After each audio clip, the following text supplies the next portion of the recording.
I'll first, as a president of NISPA, like to introduce and say a few words about NISPA. Started about 3 decades back as a security safety management and applied technology institution. It started with courses mainly concerning subjects of security and safety.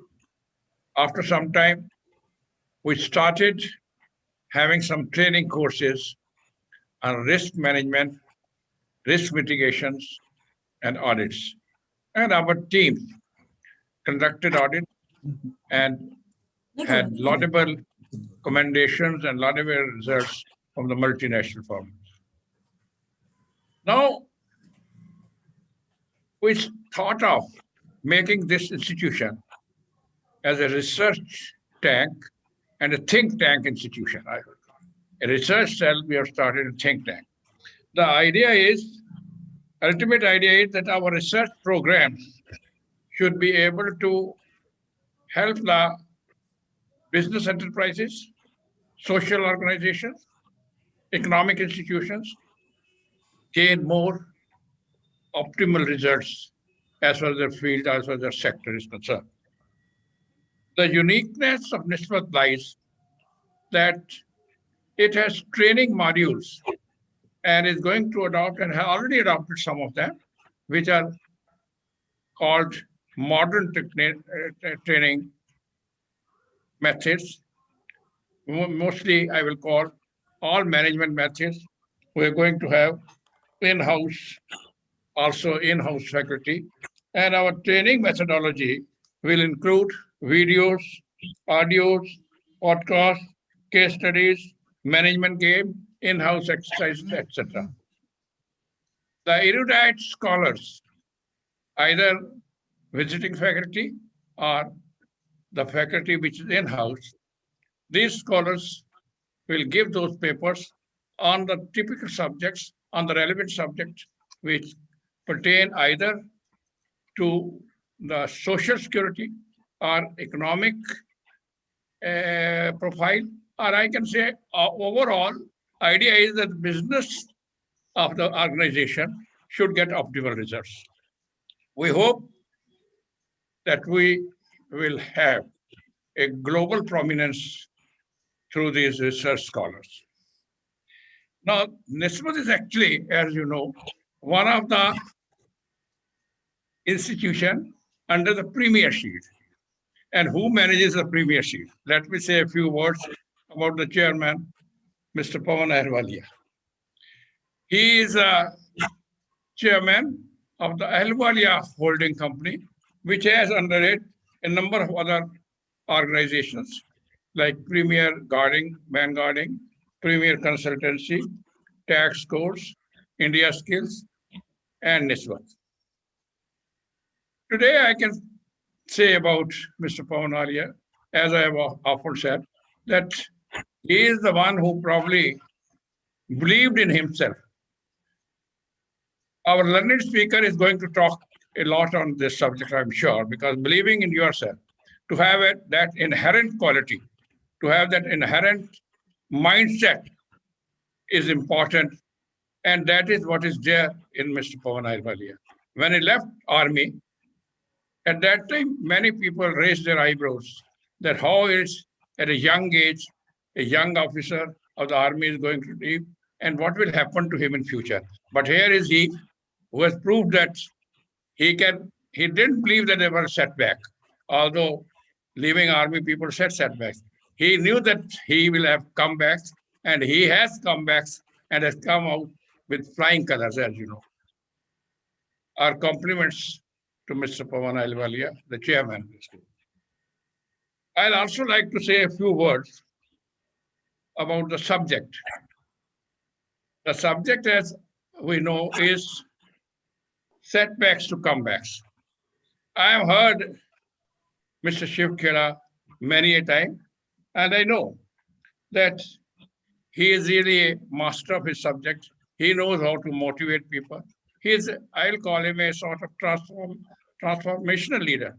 He has been able to transform many people who were feeling very pessimistic because inherent strength he was able to arouse in them. I have the occasion of going through this lecture earlier also, and his takeaway he'll tell himself. But he says that master yourself, master your mind. That is what every religion says. But question is how he tells, how he conveys his point that master yourself. Then he lays emphasis that you must have a focus on a particular subject. That also he'll elaborate in his deliberations. Then a very important thing is that once you realize about yourself, you should realize yourself with all your flaws and your drawbacks. You realize yourself, but you should have a personality so as to achieve that transaction with others, as to feel that you can motivate not only yourself, you can motivate yourself. I will not elaborate in detail as to what he is going to talk, but I'm sure there will be a lot of takeaways for our audience. Least but not the last, last but not the least, I want to welcome all the delegates all over from various countries who have joined us on this webinar.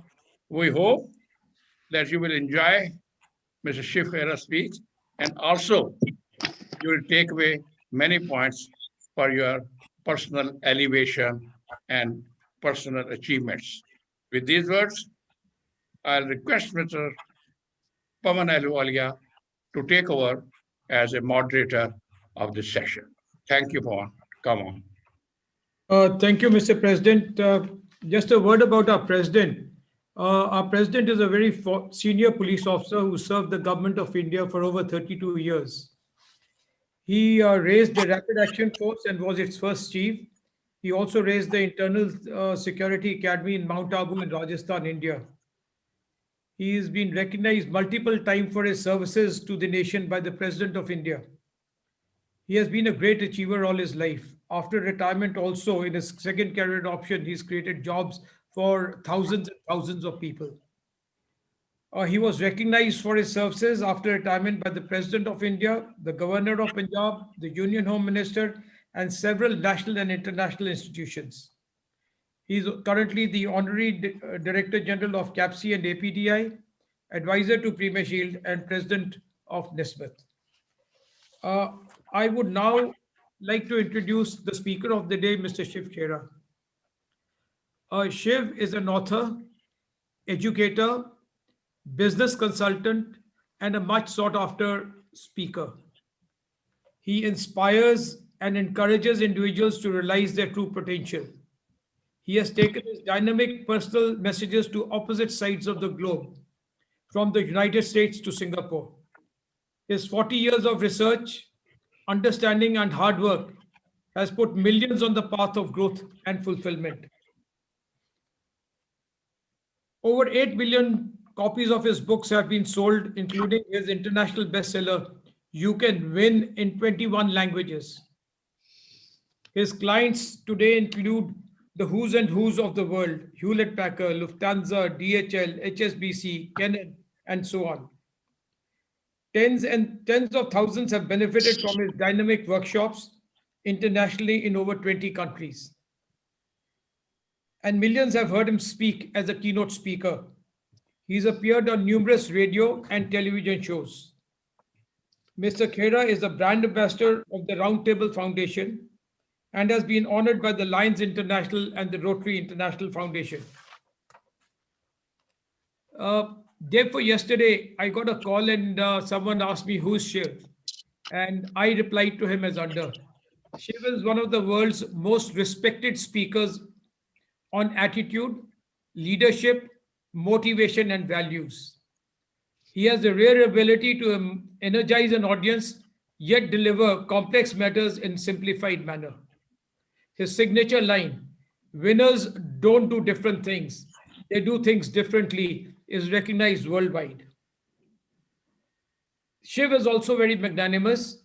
He asked me to donate 3 of his books personally autographed by him to 3 persons selected by NISBET. So the president of NISBET set up a committee, and we came to a conclusion that we would like to ask Shiv to send the books to the following 3 people. One is Kashiana Singh from the United States. She is the head of a Blackstone company as we speak. Please give her a round of applause. Second, Jasjeet Aluwalia for the innovative examinations platform Tag Scores that he has created and is being used by NISBET, and for all examinations and assessments, requirements of schools, colleges, coaching centers, and corporate houses in India and several other countries. The third book goes to Lieutenant General R.K. Lumba, who has been a great inspiration to NISBET. He is at the moment the special advisor to the Minister of State for Road Transport and Highways, Government of India. He is also on the advisory board for Premiership. I would like to also acknowledge the presence of participants from the following countries as I speak. India, of course, the United States, Singapore, United Arab Emirates, Canada, Nigeria, Australia, Bangladesh, Bhutan, Finland, Oman, Pakistan, Sweden, Tanzania, UK, and Zambia. Ladies and gentlemen, now over to Mr. Kera, who we have been all waiting for to hear. Thank you very much. All right. Pawan, thank you very much for the kind words. I'm grateful to you, sir. And also to Mr. C. Paul Singh, sir, for giving the leadership that you have always. And I do recall having met you about 25, 30 years ago. So glad that we reconnected, and we thank Pawan for doing that. So he is instrumental in getting us together back. Thank you very much, and welcome to all of you. Folks, the title of our program is Turn Setback into Comeback, because I've had 3 major setbacks in my life where I went into minus. And what helped me come back is really what I'm going to be talking about today. And today, everybody is feeling the same way, because all of us are going through certain setbacks in life today at this point. All I can say is today, nobody has all the answers. Certainly, I don't. And Pawan, could I request everybody to kindly switch off the mobile, sir? We've already asked everyone to switch off the mobiles. Oh, okay, that's perfect. And folks, I'm not that educated. My academics are, I'm a BCom 3rd division. I failed in my 10th. That's my academics. I come from a business family. We had coal mines in India, close to 1,000 people working. Now, I didn't create them, I inherited them. And the mines got nationalized, the government took over. And right from being a mine owner, we came on the street. Street means street. Now, some families had money, our family did not, because my father had died when I was just about finishing college, and we were left with the liabilities and the assets were gone.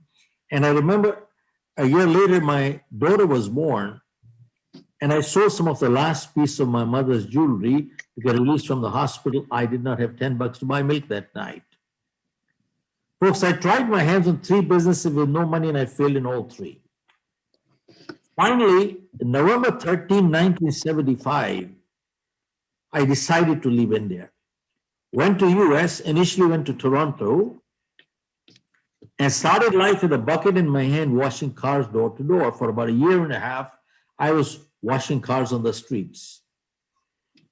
And totally by accident, I got into selling life insurance, where my manager within 90 days called me right back and threatened to fire me for non-performance. And now from this point onwards, what changed, how my life changed from here is really what I'm going to talk about, the comebacks. Thereafter, I started hitting $1 million policies, moved on to the US, got into 3 businesses. I bought out a company out of California in 1984 and started a New Jersey operation with no clients. And I sold my company with close to 500 clients for a decent sum. So that's really what I'm going to share tonight, my journey of the last 45 years. And with that in mind, folks, this crisis today, Corona crisis, gone from one city to another, covered the whole world. And with overcrowded hospitals, shortage of supplies, orders getting canceled, factories are closing, and death rate going up, unemployment rate going up, this scenario has literally shaken up the whole world. And people are feeling uncertain. Nothing is certain because there is no finish line. Although the vaccine is coming out, but we still don't know what is the finish line, which is creating a lot of insecurity to people, and that insecurity is causing stress, anxiety, frustration, depression, and even anger, all put together. Now, all I can say is stress is both normal and natural. Anybody who says they have no stress, they belong into the lunatic asylum. Folks, all stress is not bad. In fact, it is stress that makes us perform. The athlete at the Olympics, is he under stress? Answer is yes. If he was not, there's no way he could perform. Folks, the only example that I can think of is at the race course we might have seen in the real life or in the movies. Have you noticed the thoroughbreds, Pawan, the thoroughbreds, when they are being taken into the cabin, how are they going in? They are jumping like this. They're jumping like this. Why? Because they are under very heavy stress. And the moment they're put into the cabin, and then the moment the bell rings, bang, they perform. Now that's a thoroughbred. But if you take a jackass to the race course, this jackass walks so relaxed, comfortable, cool. He's not jumping like the thoroughbred, but then for the rest of his life, he will only behave like a jackass. He will never perform like a thoroughbred. Now, this is very important. Remember, stress is the price we pay to be a thoroughbred in life. Are you with me? Yep. Now, stress is the price we pay to be a thoroughbred in life. Now, folks, all of us can handle stress. What we cannot handle is chronic stress. Mr. Paul saying, sir, all of us can handle stress. What we cannot handle is chronic stress. Now, when stress becomes chronic, that is the time it starts breaking us down. Okay. Now, folks, all I can say is, think about it. How come under the same set of circumstances, some people break records while others break themselves? How come? I repeat, identical circumstances, some people break records while others break themselves. How come? Big question. Now, all I can say is, let us not overrate this crisis and threat, and let us not underrate our strength to fight and win. That's it. Now, this crisis has impacted us three ways. One, our life. Two, our livelihood. And three, our lifestyle. Now, how has it impacted our life? Folks, first of all, none of us know who will be in quarantine next. Nobody knows. And two, what we do and where we go and who we meet could be a matter of life and death. Now, that is the life component of it. Now, let us talk of the livelihood side. All over the world, there have been either salary cuts or job cuts, and many businesses have closed, and some permanently. I was just reading in New York, over 40% of the restaurant trade has closed permanently. And even the governments are going broke because they're not collecting taxes either. Now, who are the people who are worst hit? Because every society has three kinds of people. One, the super rich. Two, the mediocre. And three, the poor. The poor people are the worst hit. They're the daily wage earners. They work during the day, eat in the evening. They are the worst hit. Now talk of the super rich. Super rich don't have any cash flow problem. They don't have any livelihood problem. Folks, I was just reading 2 weeks ago, Apple Computers has $250 billion in cash reserve. Now, Colonel Pradeep, they can't have a cash flow problem, sir.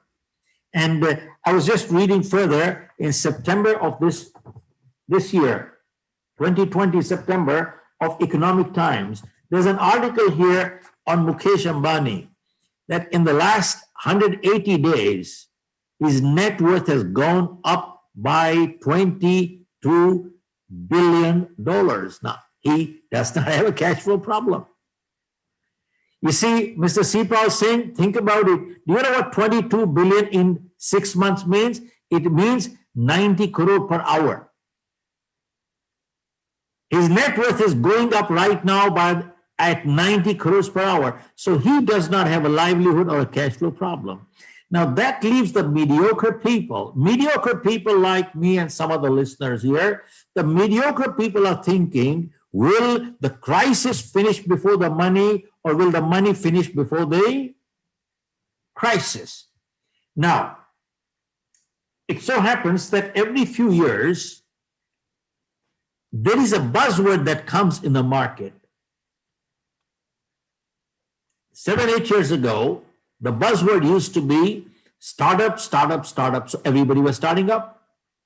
Then the buzzword came, make in India, make in India, make in India, make in India. So everybody was making in India, make in India, make in India.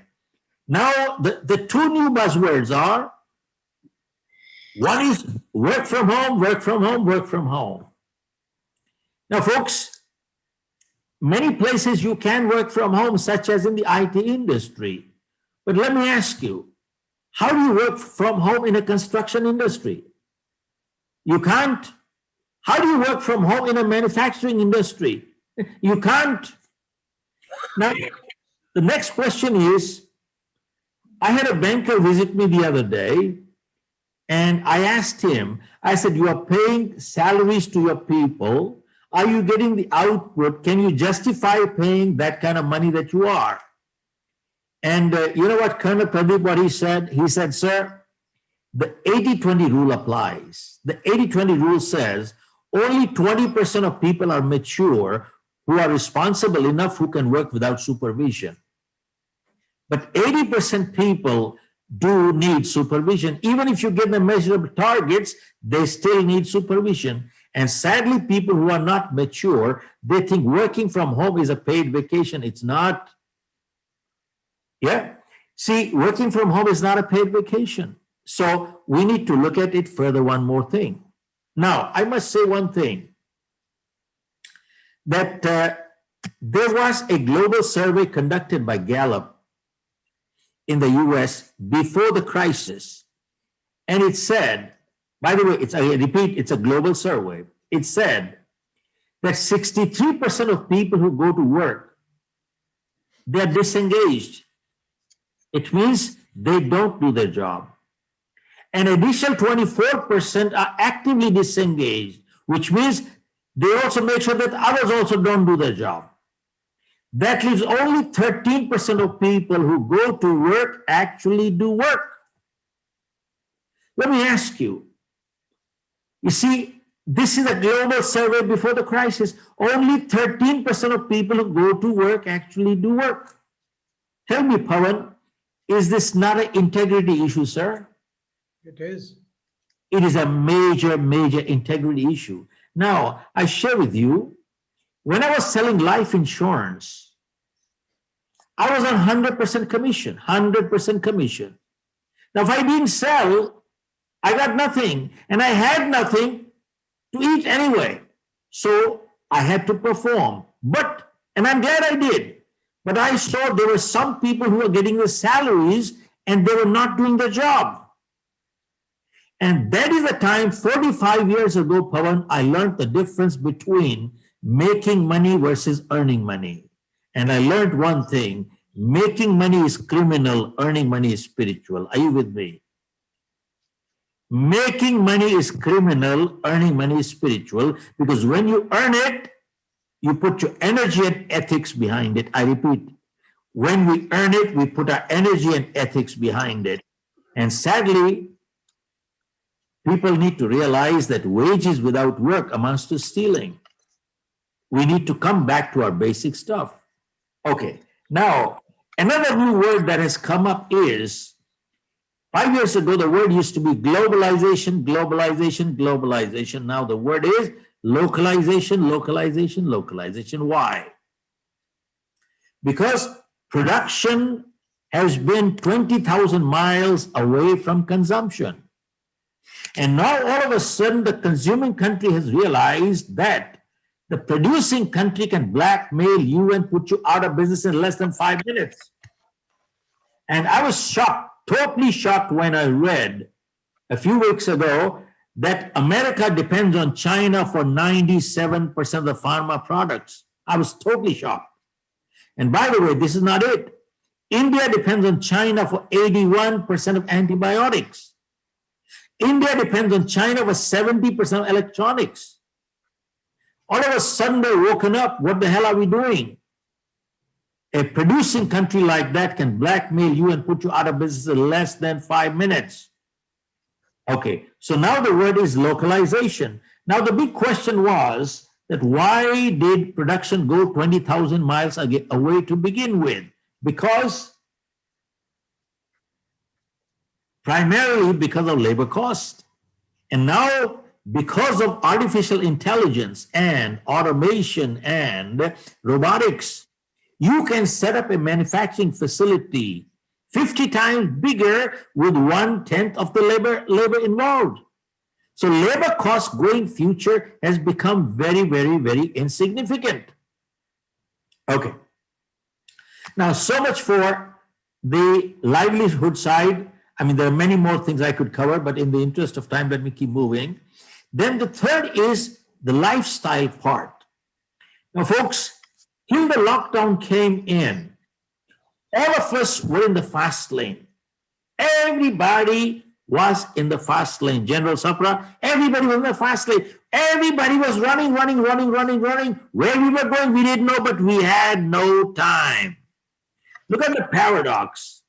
The amount of time-saving devices we have today, we've never had that many in history, and yet we don't have what? We don't have time. You know why? Because somewhere we messed up our priorities. And I'm not giving lectures here. I'm guilty myself. I messed up my priorities too. And whenever we mess up our priorities, we forget to distinguish between what's urgent in life and what's important in life. Urgent may or may not be important, and important may or may not be urgent. But the interesting thing is that whenever we ignore what is important, it always converts into urgent. See, health is important, but it's not urgent. Exercising every day is important, but it's not urgent. Now, if I have a crucial meeting tonight and if I cannot exercise, it's not the end of the world. Now, but if I ignore my health long enough, guess what happens? I'll end up in the hospital. See, in life, relationships are important, but they're not urgent. But if you ignore relationship long enough, guess what happens? You start talking to your lawyers. Are you with me? Mr. C. Paul, are you with me, sir? Absolutely. Okay, we start talking to our lawyers. So it is crucial. Whenever we ignore what is important, it always converts into urgent. Now, what this crisis has done is literally forced people to step backwards and check. Were we running in the right direction? You ask people, why do you go to work? I go to work for my family. Why do you work hard? I work hard for my family. Who are the most important people in your life? My family. Who are the most neglected? Also my family. What a joke. And sadly, the most important people many times do become the most neglected too. And I'm guilty myself. But what this crisis has done is literally forced people to step backwards and say, buddy, check the direction that you are running. If you are not running the right direction, you're going off track. And now people have realized one thing, that in life, direction is much more important than speed. Are you with me? Absolutely. In life, direction is much, much, much more important than speed. Now, this is one part of the lifestyle. The second part is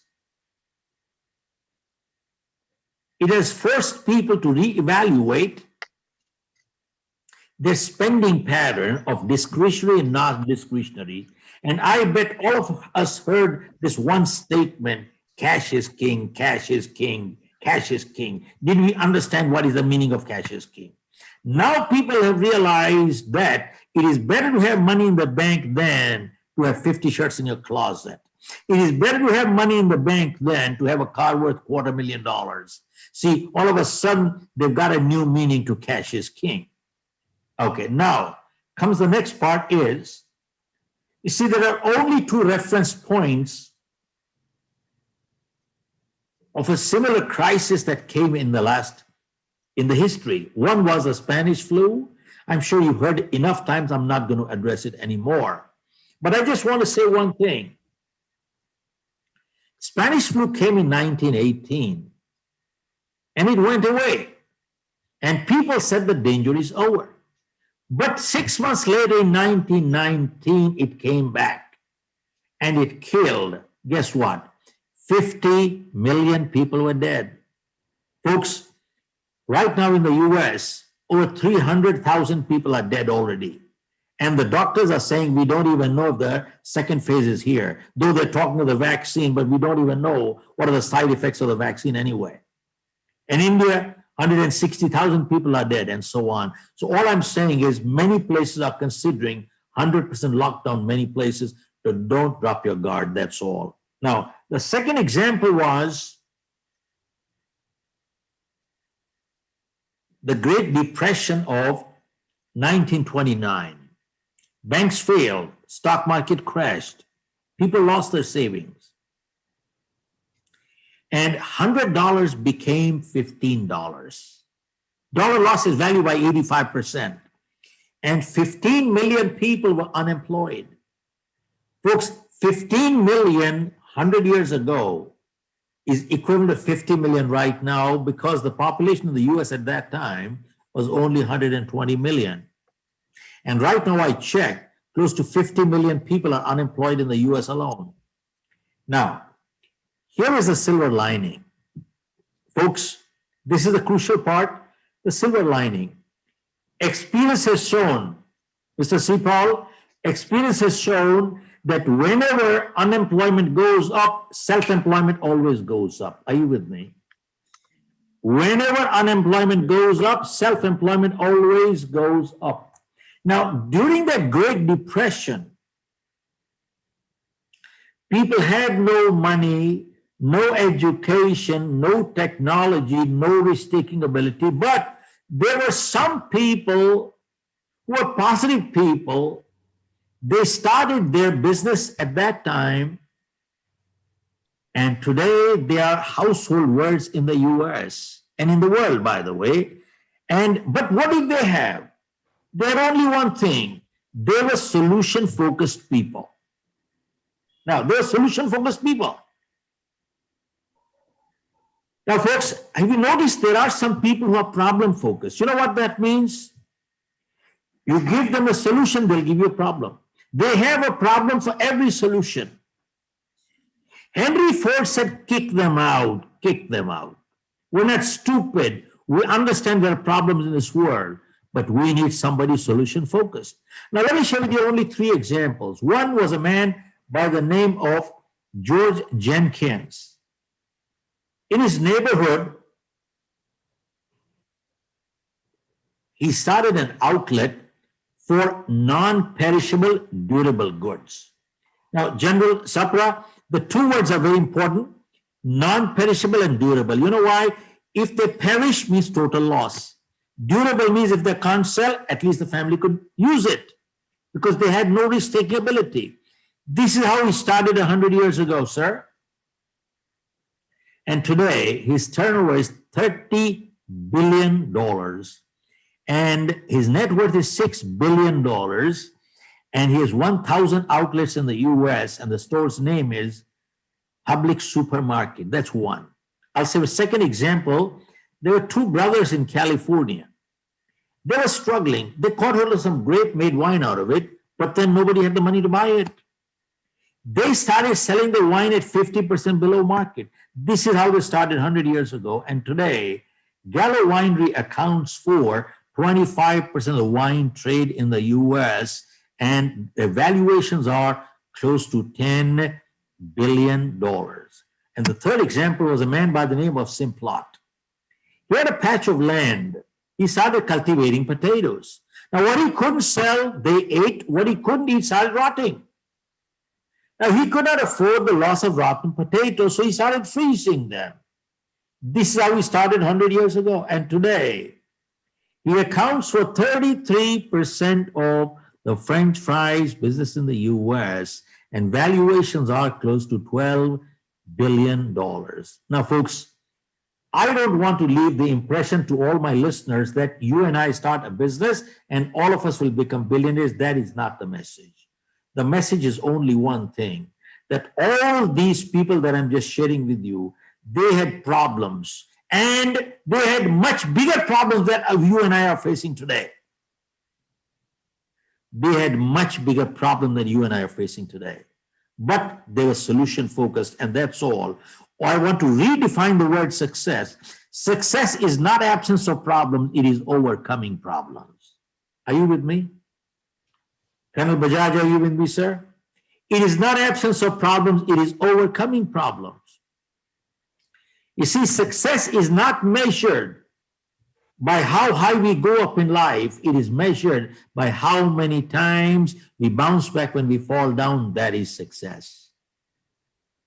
Now, I just want to repeat this one little thing that when I started the program, and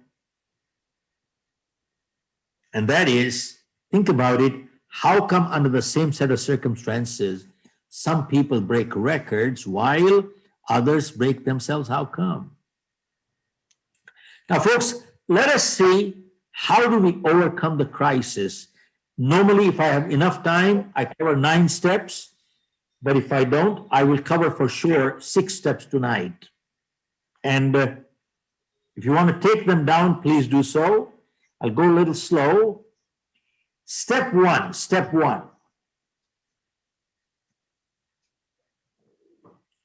It is called the Serenity Prayer. Folks, about 45 years ago, I attended a program by Dr. Norman Vincent Peale, the man who wrote the book Power of Positive Thinking.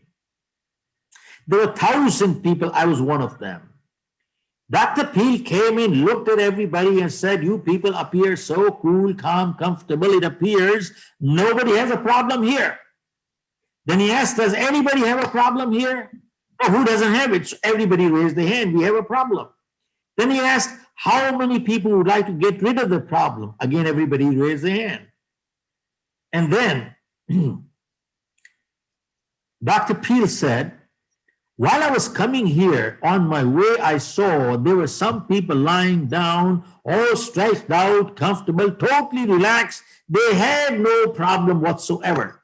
How many people would like to know where that place is? Again, everybody raised their hand. And then Dr. Peale said, 2 blocks away from here, there is a cemetery. Are bhai, ek Shamshan Ghat hai. 2 blocks away from here, there is a cemetery. There are people lying there, all comfortable, stretched out, totally relaxed. They have no problem whatsoever.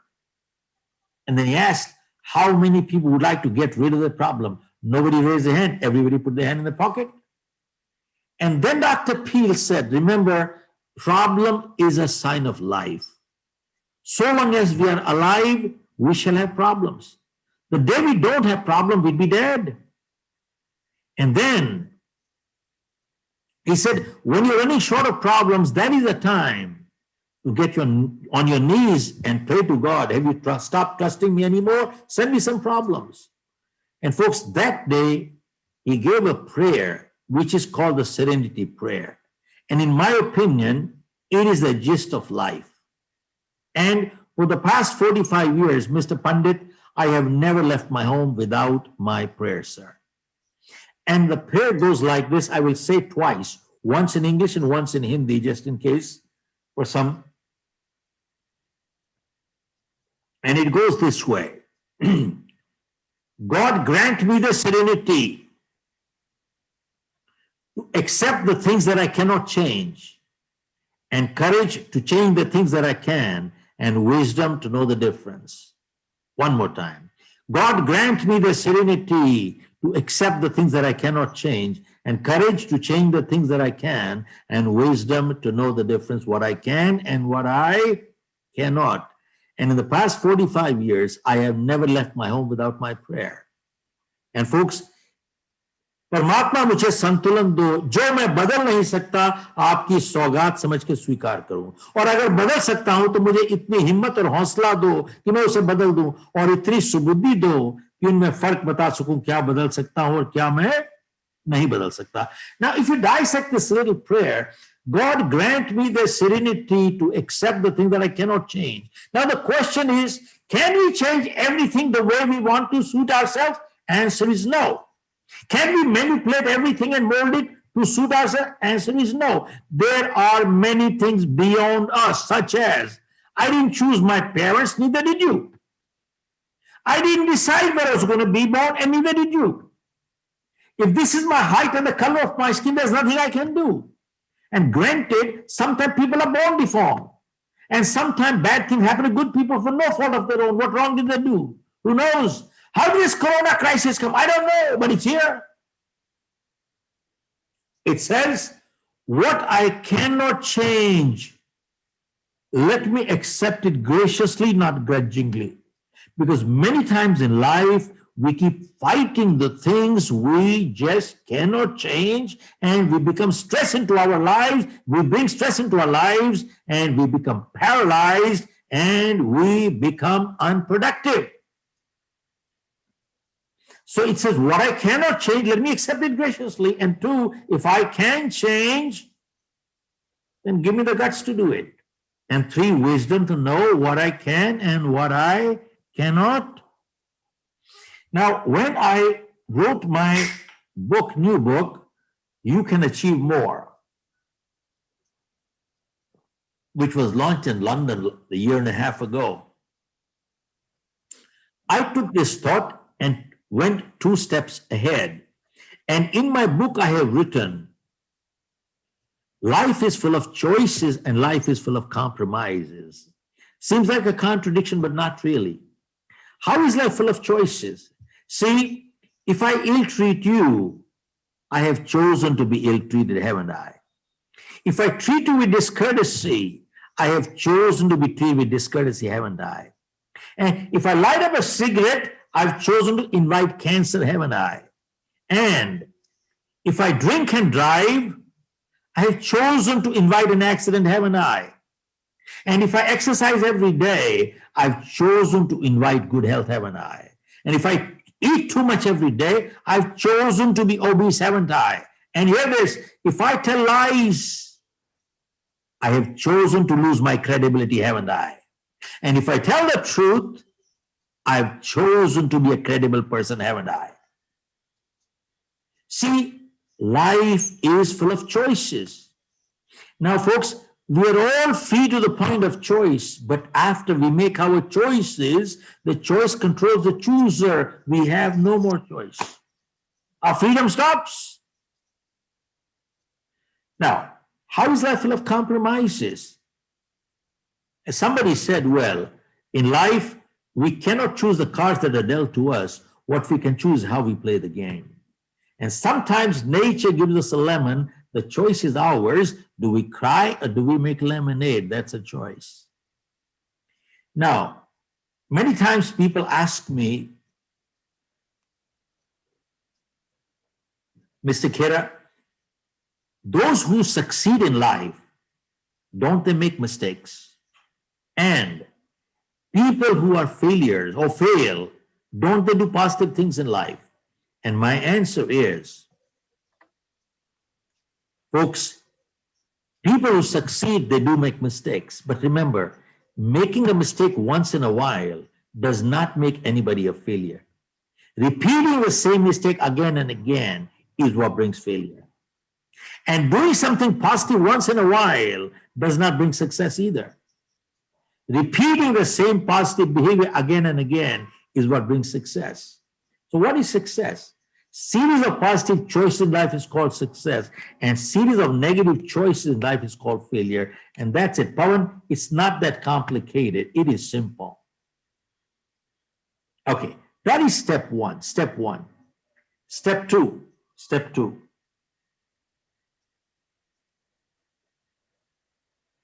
Convert downtime to uptime. Convert wasted time to productive time. How do you do that? Colonel Bajaj, sir, I read on Mandela. He was in jail for 27 years. When he became the president, somebody asked him, sir, how did you survive 27 years in jail? And he said, I was not surviving, I was preparing. I was not surviving, I was preparing. Now, from there, we deciphered a quotation which says, I will not let this crisis define me. I will use this crisis to refine me.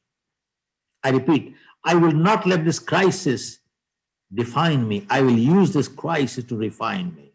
Now, why do I say that?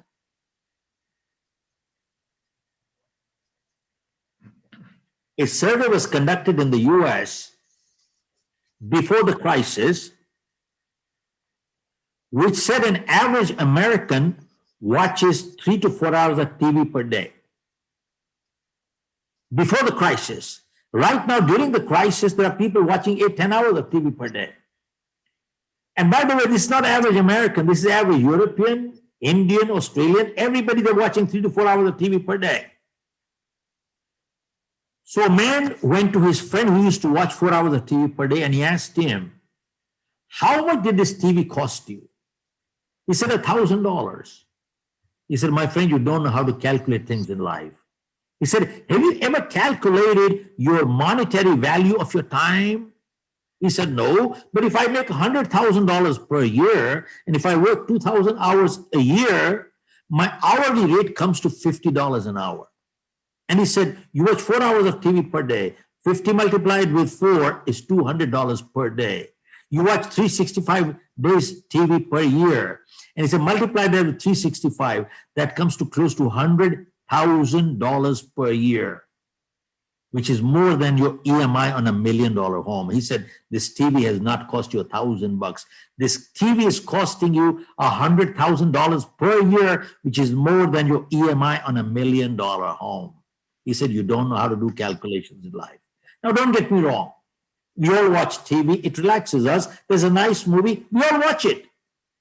But tell me, watching 4 hours per day, what the hell are you doing? What the hell are you wasting your life? They love it because you're paying for it. But TRP goes up. They want you to watch 10 hours, man. Why not? But you are paying for it and you will keep paying for it. Now, in my same book, You Can Achieve More, I have mentioned a survey today in the world. 85% of millionaires and billionaires are first generation. Only 15% coming from inheritance.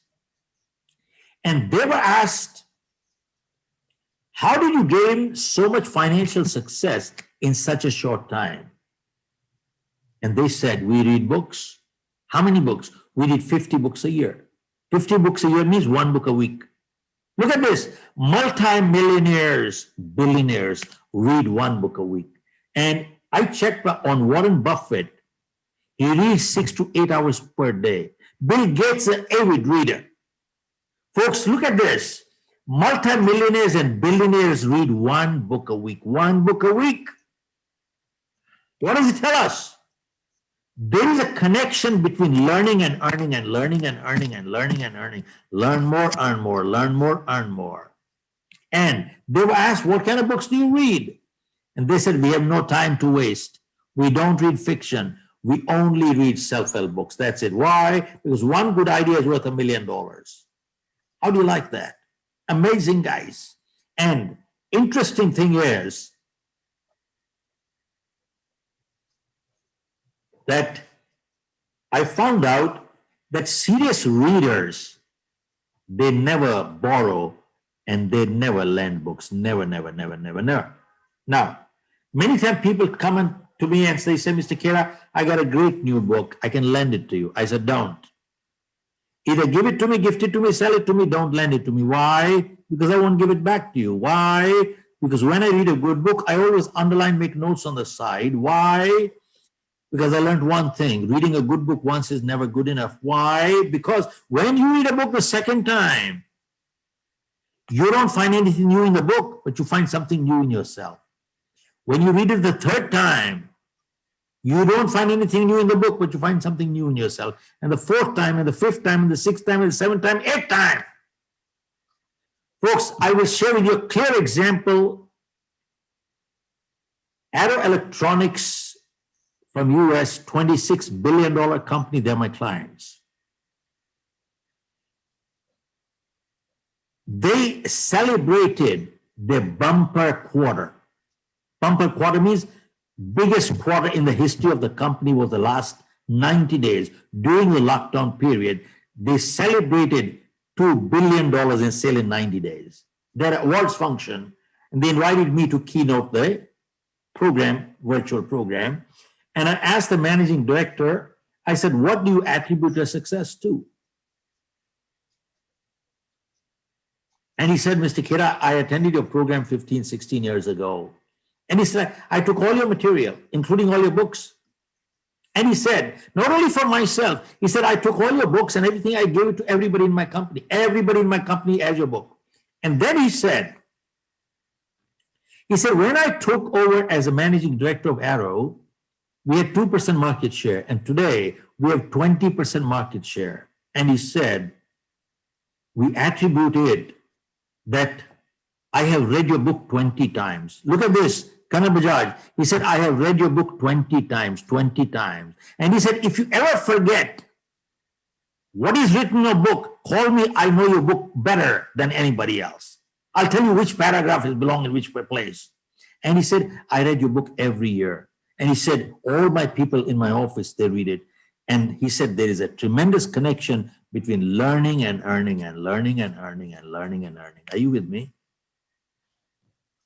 Tremendous connection between learning and earning. But there are people who say, I don't have time. They are either unemployed or underemployed, but they have no time. Then they say, when I have the money, I'll buy it. You know something, today you can get any book for free in any library, but they will never do it. These people will, for the rest of their life, they will keep making excuses, but they will never do anything positive. Tremendous connection between learning and earning. Now, why I share this? Because, folks, if during this crisis, if we have not upskilled ourselves, 2, become more knowledgeable, 3, become healthier and fitter, we cannot say we never had time. I repeat 3 things. If during this crisis, if we have not upskilled ourselves, 1, 2, become more knowledgeable, 3, become healthier and fitter, Pawan, we cannot say we did not have time. Now, why I share these 3 things? Folks, the lockdown came in March. I did my first webinar, Kanan Bajaj, on 8th of April, sir. Now, till 8th of April, I was learning to do SMS for my grandchildren.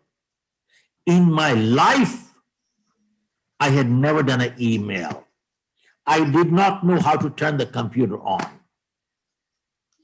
I learned how to turn the computer on. I'm not an expert, but since April 8th to date, right now, this program that I'm doing for Pawan and your program, this is the 123rd program in the last 4.5, 5 months. And we're getting paid for it, by the way. People are paying us money. I just did a 2-week program for Bank of America, Deloitte. I just did it. And we are giving out dates for January right now. This has opened up totally a new avenue of business for us, which we never knew it existed. So what has happened? We've upskilled ourselves, number 1. Number 2, I used to read 30, 40 books a year at one time. I dropped the habit. I went back to my books again, and I read 2 to 3 hours per day. 2 to 3 hours per day, I am adding on to listening to some positive videos or reading a book, 2 to 3 hours. And 3, I have lost 6 kilos of weight. Pawan, I've lost 6 kilos of weight. Man, I'm feeling healthy and fitter. I never felt like this 25 years ago, man. And if this crisis goes on for 2 more years, I'm laughing. Not that I wanted to, but what I'm sharing with you is that we need to learn how to convert wasted time to productive time. Are you with me? General Sapna, sir, are you with me, sir? We need to convert wasted time to productive time. And I had people, I called them, they said, well, earlier we were working 8 hours a day. He said, Jim, you're working right now 12 hours a day, man. And I had a investment banker in London. We just did a program 4 days ago. He said, Mr. Khera, right now, we are planning for a major launch. And he said, whenever there's a recession and when the recovery happens, he said, recovery after a recession does not go like this. It goes like this. I repeat, Pawan, recovery after a recession, it does not go slanting like this. It goes shooting up like this. And he says, we are $1 billion company. We are planning to be $3 billion in the next 24 months. Amazing, guys. People are upskilling, preparing for big launches. So all I'm saying is we need to convert wasted time to productive time. Okay, next. Step 3.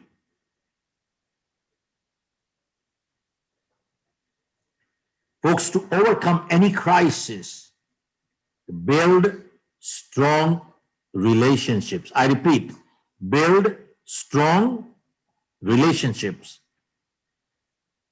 I'll share with you a little story from my book, You Can Win. There were 2 childhood friends, Bill and Harry. They went to school together, college together, joined the army. War broke out, and they were fighting in the same unit. Harry was in the trench, and the bullets were flying all over. A voice came from the darkness, Harry, I'm hurt. Please come and help me. So he asked the captain, can I go? Captain said, no. Look at the way bullets are flying. You could be dead. I could be short-handed. And the way Bill is sounding, I don't think he will live anyway. So Harry kept quiet, sat down. But then the voice came again. Harry, I'm hurt.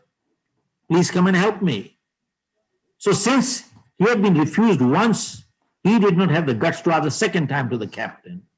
But then the voice came the 3rd time, 4th time, 5th time. When it was the 5th time, he couldn't hold himself. He said, Captain, this is my childhood friend. I must go. Captain said, okay, go. So Harry crawled through the darkness, went to Bill, grabbed him, dragged him back, threw him into the trench and fell over him. And they found Bill dead. That was his dead body. When Captain saw Bill dead, he got angry. He said, didn't I tell you, you could have been killed, I could have been short-handed. And he didn't make it anyway. He said, Harry, you made a mistake. Harry said, no, Captain, I did not make a mistake, because when I reached Bill and I grabbed him, he wasn't dead. His last words were, Harry, I knew you would come. He said, Captain, I did not make a mistake. Folks, this is how crucial relationships are in life. And when there's a good one, it needs to be nurtured and cherished. Now, folks, all I can say is our biggest asset in life is not our bank balance. Our biggest asset in life is our relationship balance. Have you noticed one thing? That people who have good relationships, Mr. Pandit, what they can achieve with one phone call, sir, you cannot achieve with $1 million. Are you with me, sir? Absolutely. People who have good relationships, what they can achieve with one phone call, you cannot achieve with $1 million. Now, when we talk of relationships, what are we talking of?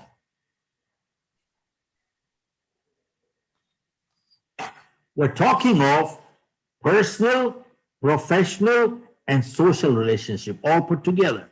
Personal, professional, and social relationships. What is personal? Look at this.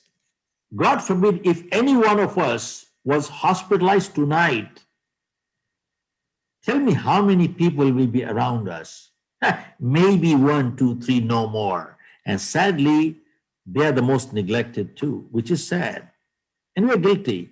But I found one thing, Mr. Paul Singh, sir, I found one thing, that people who are emotionally strong, they're coming out stronger from this crisis. And people who are emotionally weak, they're falling apart. WHO came up with a report which said domestic violence has gone up by 50%.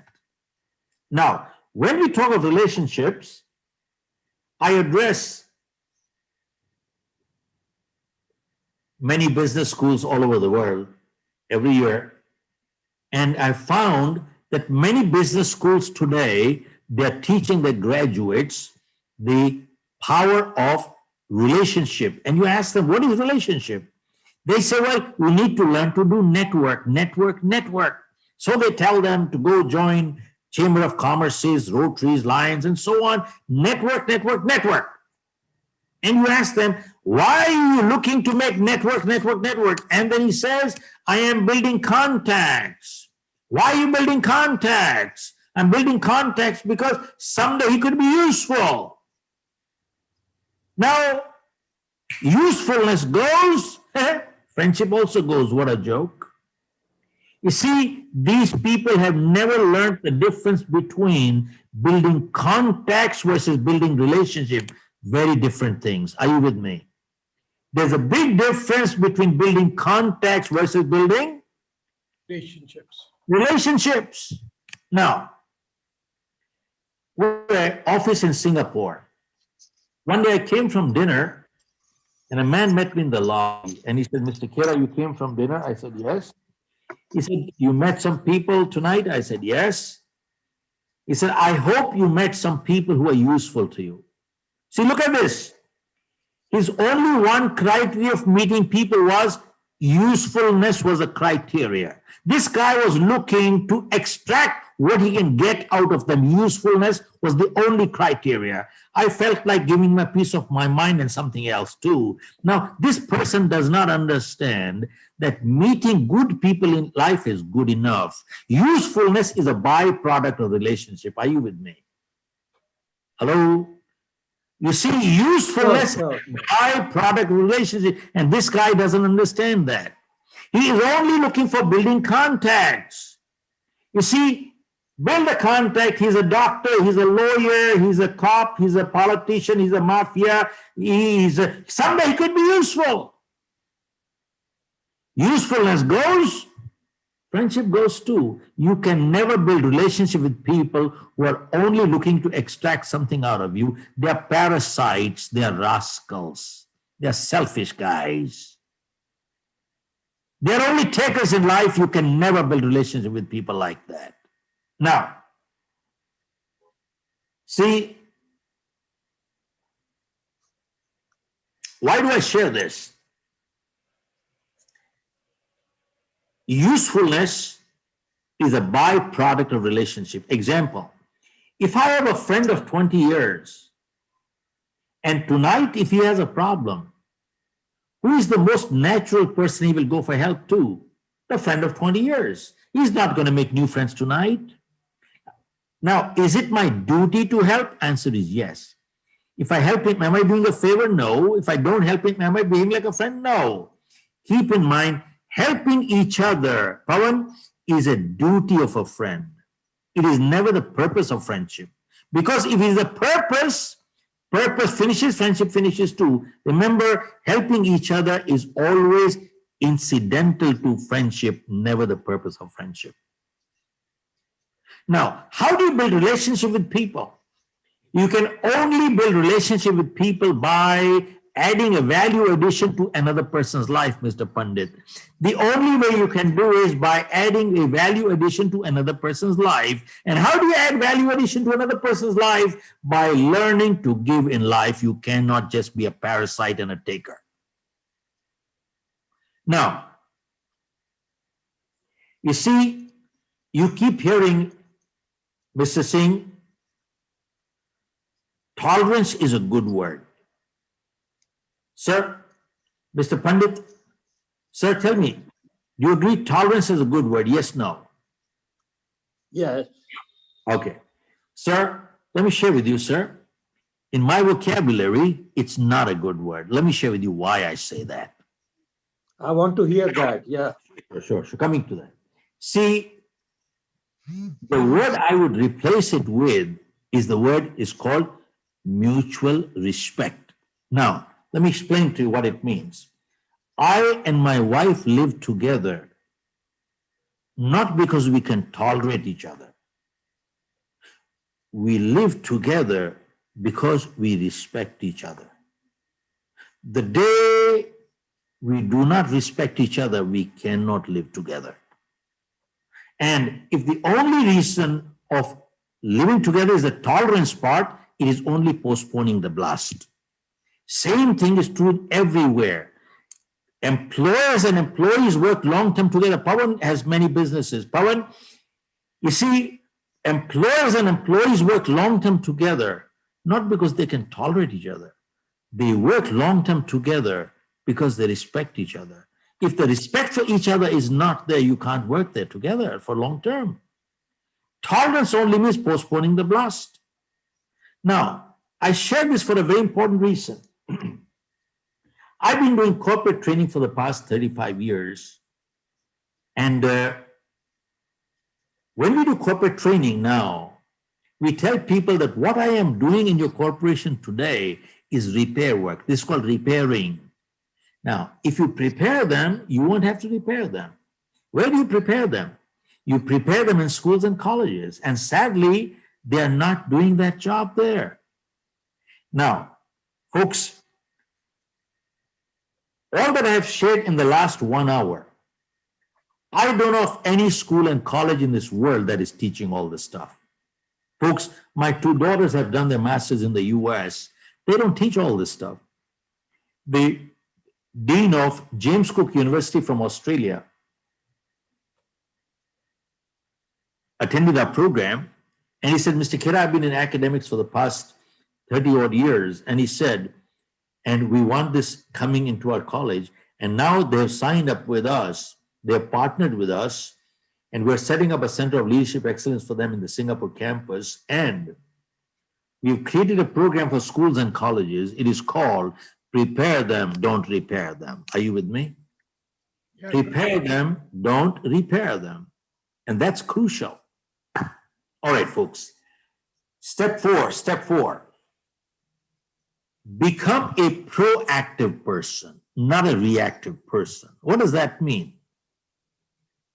When we do our leadership program, we ask people, are you a good person? And sometimes they say, yeah, I'm good. And you ask them, what makes you good? They say, well, I don't do bad, so I'm good. I don't tell lies, I don't cheat, I don't steal, so I'm good. And my answer is, I disagree with your answer. See, folks, not doing bad does not make a person good. See, if I don't tell lies, it only means I'm not a liar, but that does not make me good. And if I don't steal, it only means I'm not a thief, but that does not make me good. Folks, go ask a medical doctor. Absence of ill health does not mean good health. Are you with me? Yep. Absence of ill health does not mean good health. A person becomes good only when they do good. Not doing bad does not make them good. Only then you become proactive. Now, I have been doing leadership training for the past 35 years with Lufthansa, Johnson & Johnson, many companies in 20 countries. And I've learned one thing, sir, one thing. That a good leader takes a stand for something, and a good leader takes a stand against something. A good leader is never neutral. And if you're neutral, you're a politician. Are you with me? A good leader always takes a stand for something, takes a stand against something. They're not neutral. Why am I sharing this with you? Once I addressed a large gathering of maybe 5,000-6,000 people, and a man from the audience came up and he asked me a question. He asked me, Mr. Khera, are you a Gandhian? Now, Mr. Pandit, I have learned one thing. Before you answer a question, one, we should clarify, and two, sometimes the best answer to a question is a question. So I asked him, sir, can you define a Gandhian to me? Can you tell me the principles of being a Gandhian? Who is a Gandhian? Can you define that? So the man says, Gandhi believed in 3 principles. 1, he believed that with love, you can win everybody. 2, Gandhi believed the principle of tolerance. 3, Gandhi believed in the principle of non-violence. 3 principles of Gandhi. Then he asked me again, are you a Gandhian? I said, sir, I've been living in the US for the past 45 years, but I'm an Indian. And we respect our epics, the Bhagavad Gita, the Ramayana, and the Guru Granth Sahib. We respect that. I haven't read it, but I've heard it. So I asked him, sir, can you tell me, was Ram a Gandhian? Think about it. Your 3 principles of being a Gandhian. 1, you said with love you can win everybody. I asked him, sir, was Ram able to win with love? Answer is what? Mr. C. Paul? He was not able to win with love. Mr. Pandit, are you with me, sir? He was not able to win with love. 2, he failed the first test. And 2, you said tolerance. Did Ram say, I'm a very tolerant person? You kidnap my wife away, it's okay, I'll get a second one. You kidnap a second one, I'll get a third one. You kidnap a third one, I'll get a fourth one. Did he say that? He said, no, I don't tolerate kidnappers. And 3, you said non-violence. I said, tell me, what did Ram do? Even for self-defense, he had to pull out the weapon to protect the respect and dignity of his wife. And he had to kill the evil. So that was violence. So I said, Ram failed all 3 tests. So I said, that means Ram was not a Gandhian. And today you hear subjectivity of values and you say unconditional love. Did Ram say, I have unconditional love? And you keep hearing that you need to see things from another person's perspective. He said, well, man, can I see things from a kidnapper's point of view? If I do, I'll become a kidnapper too. He said, well, no. He said, I'm not neutral. He took a stand for something, took a stand against something. He was not a Gandhian either. Now, why go that far? Even look at the life history of 10 Sikh Gurus. The 10th Guru, Guru Gobind Singh Sahib, when there was forced conversion, was he able to win with love? Answer is no.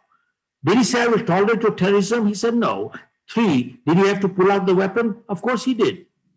So he was not a Gandhian either. And I said, sir, I just want to hear, you keep talking of scriptures. Show me one scripture where it says that when the respect and dignity of your women and children are being auctioned, at that time, where does it say at that time that you should go to temples and do bhajan kirtan and do meditation? That is the time to fight. That is the time to fight. Not fighting is called cowardice, and that is not tolerance. And I said, sir, if you gave me those 3 definitions, well, based on that, I'm not a Gandhian. And that's about it. And I have been doing leadership training.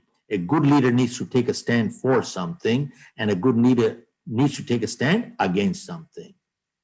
Okay. Now let me go. The next step is, in order to overcome any crisis,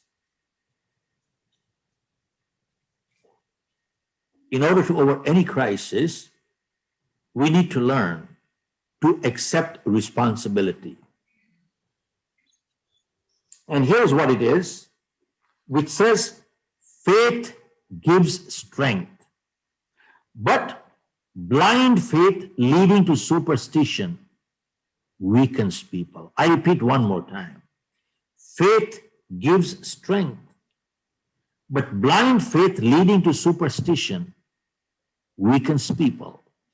Now, Hindi में कहते हैं साहब, विश्वास ताकत देता है, अंधविश्वास इंसान को कमजोर बनाती है. Now, why I share this is one of the biggest damage done to India has been done by our media. You take the print media or electronic media. Anytime you turn the TV on, what do you see? There is a Babaji sitting there in saffron with Guruji, Maharaj, Shastriji somewhere, or white clothes, and he's got 5 tilaks here and 5 tilaks there, and he's asking a question. Where are you calling from? What is your name? What is your date of birth, time of birth? And he says, Guruji, I don't know. And the Guruji has a laptop right there. And he says, don't worry, I will take it out. And he does tick, tick, tick, tick, tick, tick, tick, tick, tick, tick, tick, tick. And he says, I got it. He says, you got pati dosh, putri dosh, pita dosh, patni dosh, phalana dosh, ye dosh. You got this dosh there. And then you also have manglik, manglik, manglik there. And then he says, you have got Shani on your view. Shani on you, Shani chad gaya, Shani chad gaya, Shani chad gaya. And now this guy is scared. He says, Shani ko utarne ka upay kya hai sahab? Shani को उतारने का उपाय ये है, इसे एक काला रुमाल लीजिए, उसमें काली दाल डालो, काला काजल लगाओ, काले बाल वाला खोजो, 7 बारी खोपड़ी घुमाओ, काला कुत्ता खोजो, काला बर्तन खोजो. साहब, मैं आपसे एक बात पूछना चाहता हूं, पाल सिंह साहब, if it is so easy to get Shani in, Shani out, Shani in, Shani out, sir, let me ask you, why don't we send Shani to some place and destroy all the terrorists, sir? Tell me, if it is so easy to get Shani in, Shani out, Shani in, Shani, why don't we send Shani to Ladakh to fight the Chinese, sir? I want to ask you one question. Why does Shani permanently stay in India? Shani never goes to Australia. Why doesn't Shani ever go to New Zealand, sir? Why am I sharing all this with you? Because if you read the life history of Swami Vivekananda, read life history of Swami Dayanand, read the life history of Guru Nanak, they fought against it. They fought against superstition. Go check out in Sikh families. There is no horoscope. There is no manglik. There is no Shubh Muhurat. Every wedding on a Sikh family is done on a Sunday. Sunday then sit right, they do it on a Saturday. Saturday sit right, they do it on Friday. Folks, why am I sharing this with you? There is a very, very important reason. You see, faith gives you strength. Blind faith leading to superstition weakens people. And I share this with you because there's an important reason. There is an article here. Singh Sahab, dhyan se dekhiye. It says superstition. This is an article from India Today. It came out January issue of 2018. This article on superstition and astrology is saying that because of astrology and superstition, natural childbirth in many parts of India has gone down by 80%. And they have quoted South India, Bangalore, Hyderabad, Madras. Get this article, you can Google it. And Madras, Bangalore, they said 80% of childbirth there is done through C-section operation. You know why? Because some astrologers said, this is good omen, pull out the kid at this time. How do you like that? See, Paul Saab, I was shocked. Had I not heard it myself, I would have never believed it. One person on the television says, I have this problem, Guruji, one problem, Guruji. Then he says, tum ye kar lo, wo kar lo. Kehta, ye to main kar nahi sakta. Kehla, acha kutta paal lo, koi baat nahi, usse theek ho jayega. I mean, this is what is going on. I'm surprised people have lucky colors, lucky numbers, and you look at 3 different papers, they have 3 separate numbers and 3 different colors. I don't understand which one. And there are people out there who are going and collecting by the thousands and they touch their feet. पाँव हाथ लगाते हैं साहब, उसको jail में होना चाहिए यार. And they go to Babaji, क्या करें? One Babaji says, beta preet karo. One Baba says, we're selling honey. One Baba says, honey karo. Ek Baba honey preet mix करके बेच रहा है, कमाल हो गई है. Folks, I share this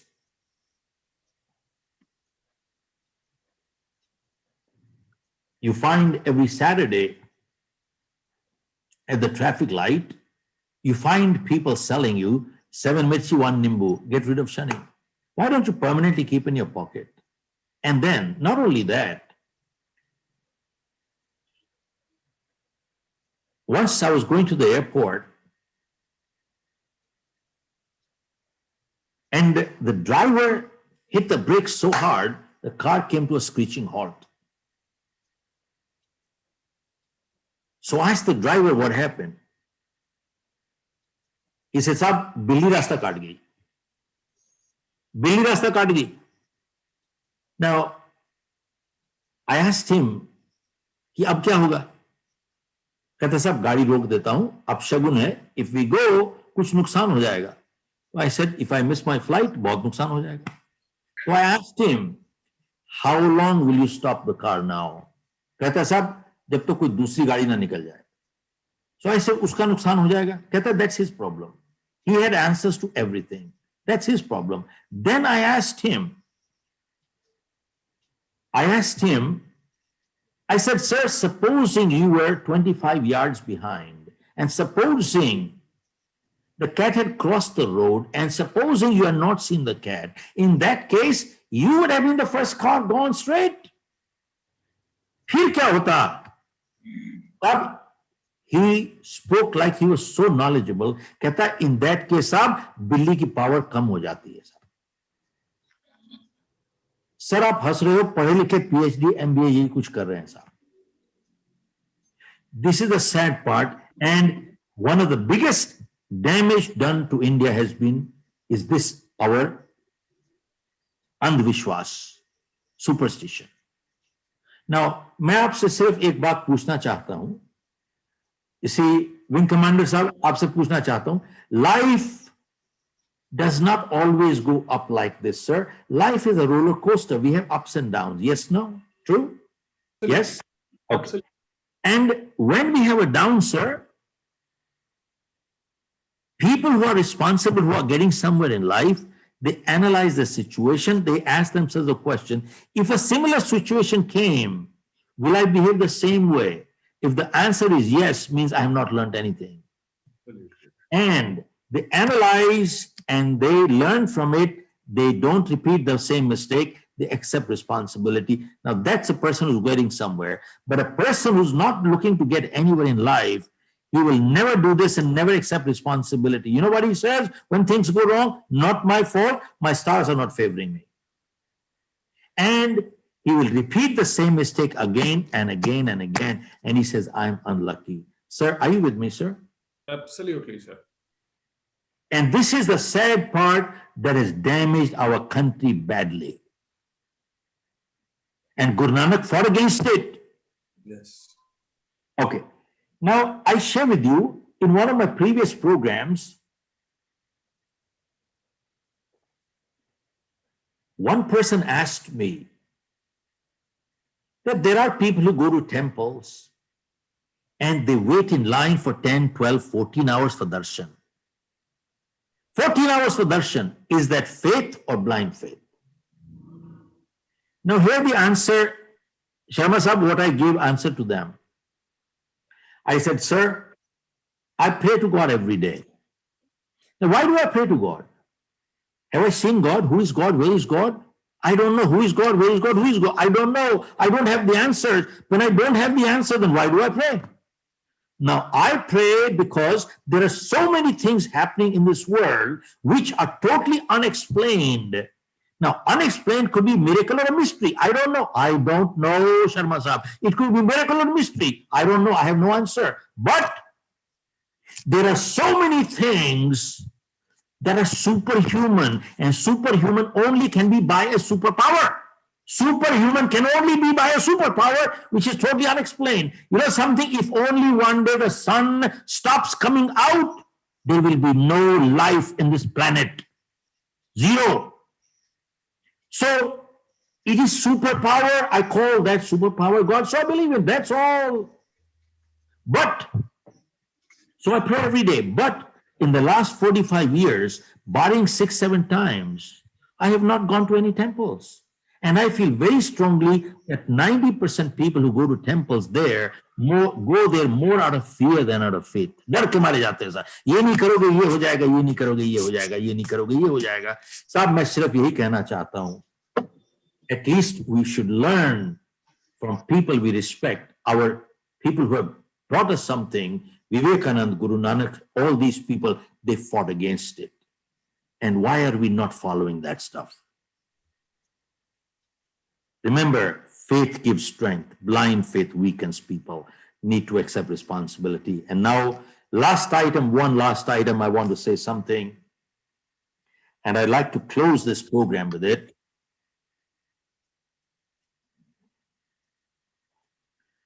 This is time to give back to society.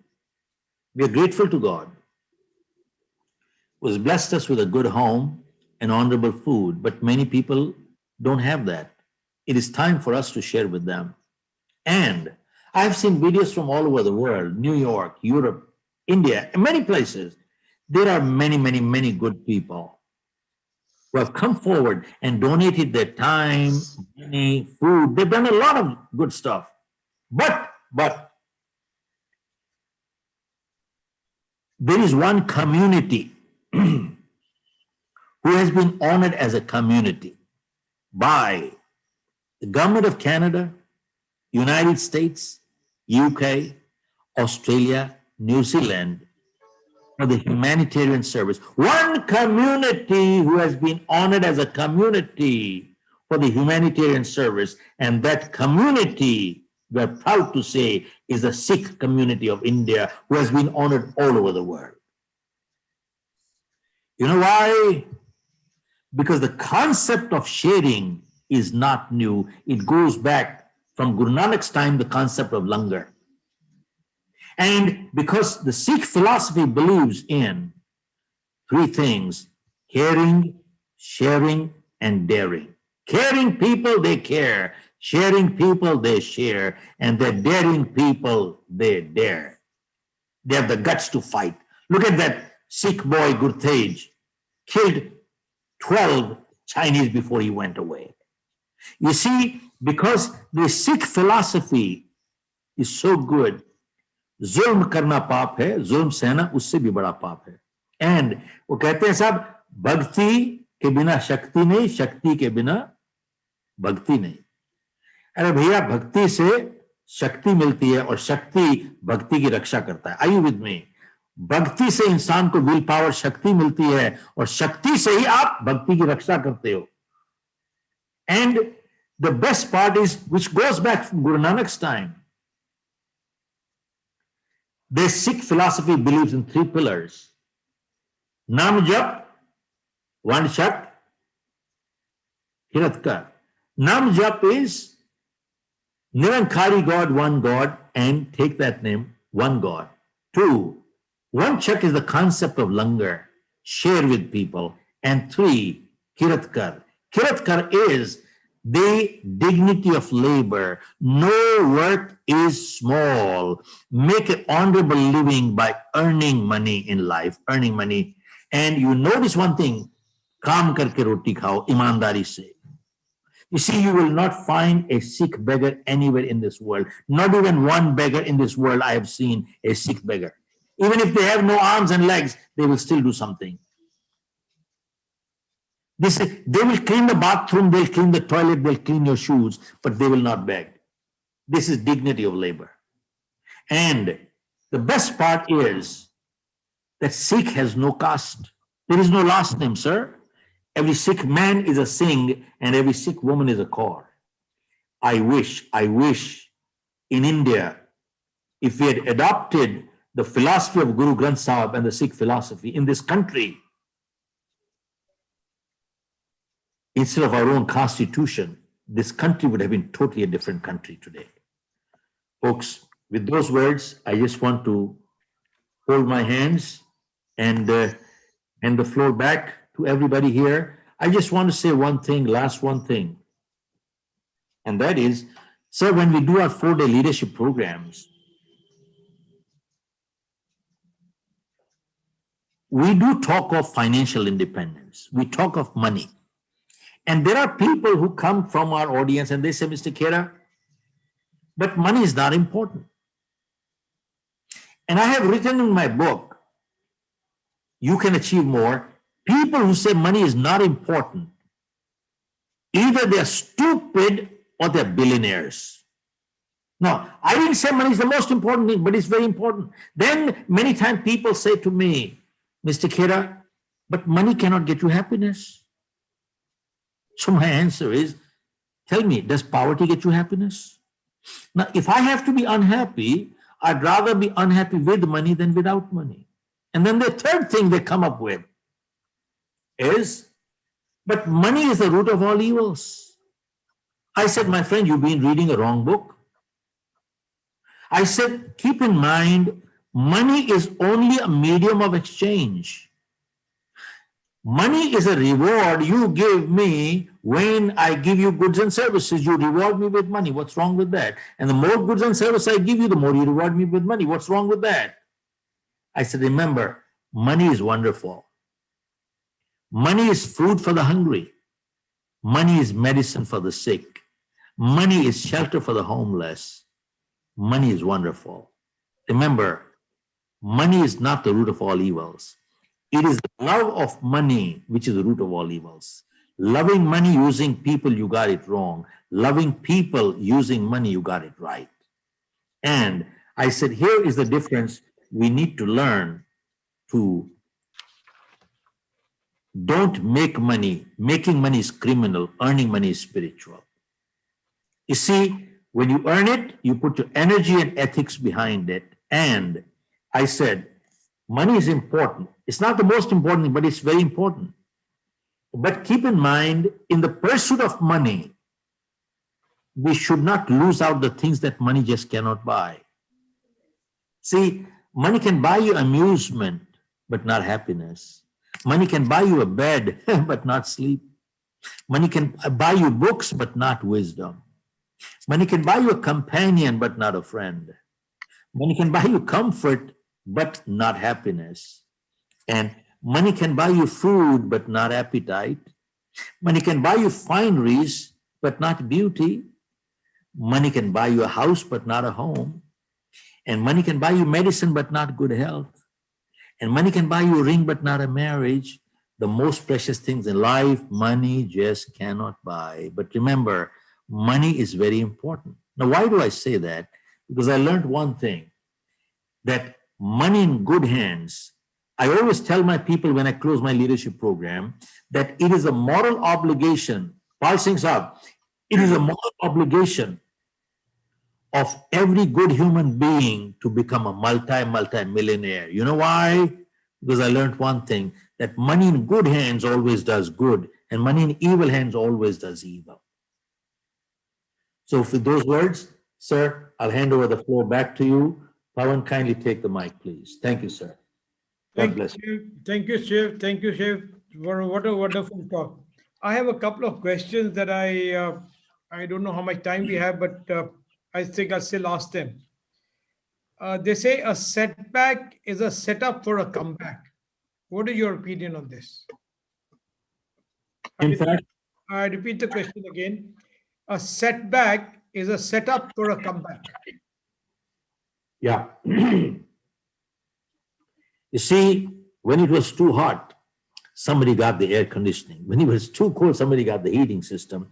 See, whenever there's a problem, then we're looking for some solution. This is how we came. You see, there was a time about 100 odd years ago, Pawan, 100 years ago, 120 years ago, Pawan, hear this. People used to, there were no cars. Do you know 120 years ago, there were no cars. People had horses. People were riding on horses. They were commuting on horses. Only the very rich people, Commodore Sharma, only the very rich people had cars. But today, you know, it's reverse. Everybody has cars, but only very rich people have horses. Are you with me? Absolutely right. There is a difference here. And keep in mind, every setback is a setup for a comeback. I'll share with you how is it that, tell me, who was the legend in martial art? Bruce Lee. Okay. Now, sir, you know the name Bruce Lee. But, sir, did you also know that Bruce Lee's one leg was shorter than the other by 1 inch? 1 inch. Now, most people don't know that. 1 inch. 1 mm, 2 mm, 3 mm can disalign a person, but 1 inch. And two, Bruce Lee's eyesight was -10. He could not see his opponent without lenses. And Bruce Lee practiced 5,000 punches per day. Per day. And Bruce Lee said, I'm not afraid of a person who knows 10,000 ways how to kick. He said, I'm afraid of a person who knows only one way, but he's practiced 10,000 times. Okay. Now, my question is, Pawan, was Bruce Lee an exception? Sharma Saab, was Bruce Lee an exception, sir? No. No. I'm going to send you my book, sir, the new one. Absolutely right answer. He was not an exception. You know, you look at anybody who's done anything in this world, they all have done under adversity.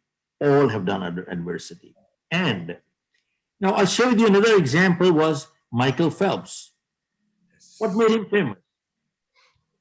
The great swimmer. He created history at Beijing at 208. Now, we all know what his achievements were, but tell me, did we also know, how many people here know that Michael Phelps fractured his hand 2 years prior to the Olympics? And the doctor said, you cannot get in the water anymore. And he has said that, you see, you are competing at the Olympics. Even if your hand does get repaired, will it have the same strength? You are competing at the Olympics, not your neighborhood kids. Well, Michael Phelps was preparing for this event for 20 years. He couldn't see his lifetime dream shatter. He told the doctor, I will get in the water. I won't use my hands, I'll use my legs. And 2 years later at Beijing, he created history by winning 8 gold medals. 8 gold medals. And one of the events was 100 meters butterfly stroke.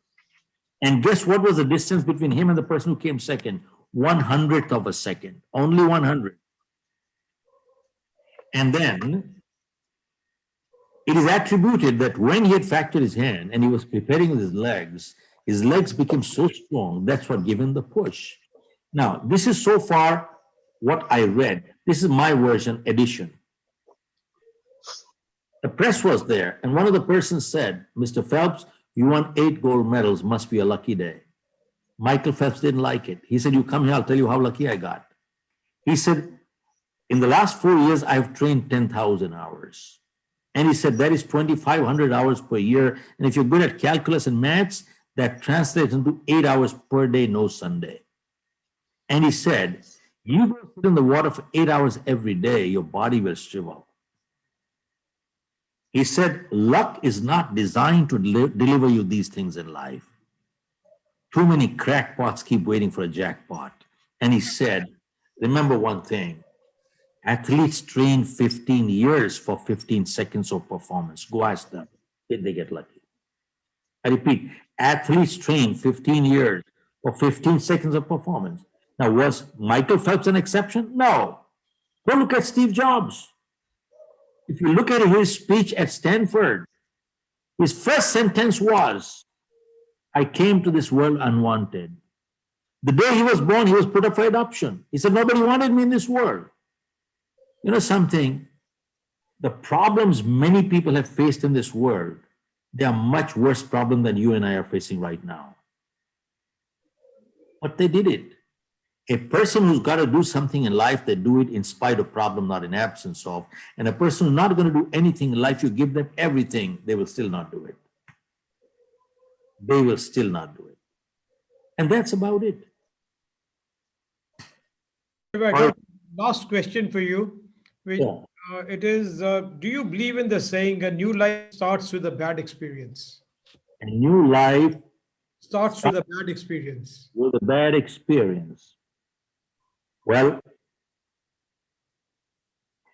I would say that a person who gets somewhere in life, they either win or there's no such thing called losing.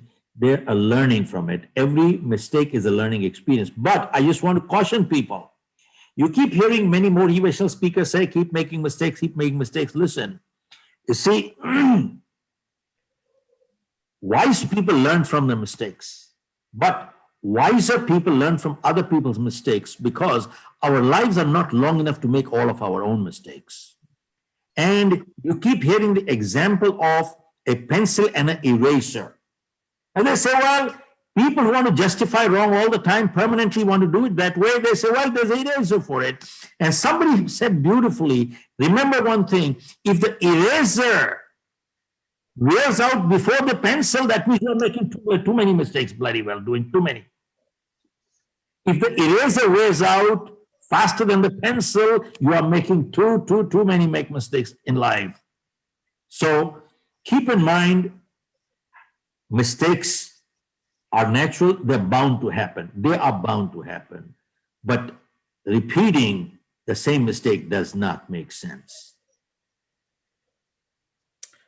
Thank you very much, Shiv. What an insightful talk you've given today. And now it's my privilege to hand the mic to the president to give his concluding remarks. Any conclusion after this so elevating, so exhilarating, so enlightening, so encompassing, and so eloquent deliberation will be just, will pale into insignificance if I say something. I must say that it is enlightening because some facts we knew and how he beautifully described how rigidities have come, how superstitions have come in today's era. I want to tell you, Mr. Kera, that the same community which was at one time emancipated from all these religious and ridiculous superstition, they are again falling into it, as you know. Again, eras have come up, and all superstitions are again cropping. And enlightening it is, not only from one religion. How beautifully you compare Gandhi, Rama, and all. I mean, it was very, very enlightening.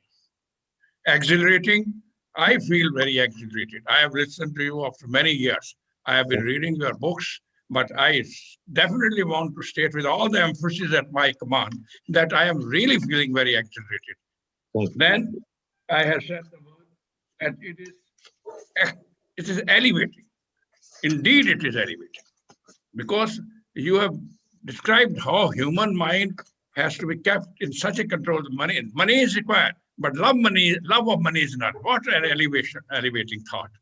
So all these things go to show that not only that you are, of course, but not only that you are an eloquent speaker, or you are a very knowledgeable person, very practical person, and we are proud to have you here with us. I want to say one more word, that when in the last World War, Japan fell into very bad condition, and everyone saying it's finished, this country. Human relationship and human resource. I'm forgetting the name of that particular thinker. One man said that Japan can rise from the ashes because there is a human resource with it. And today you all know how Japan has elevated itself in terms of industry and how it has achieved that.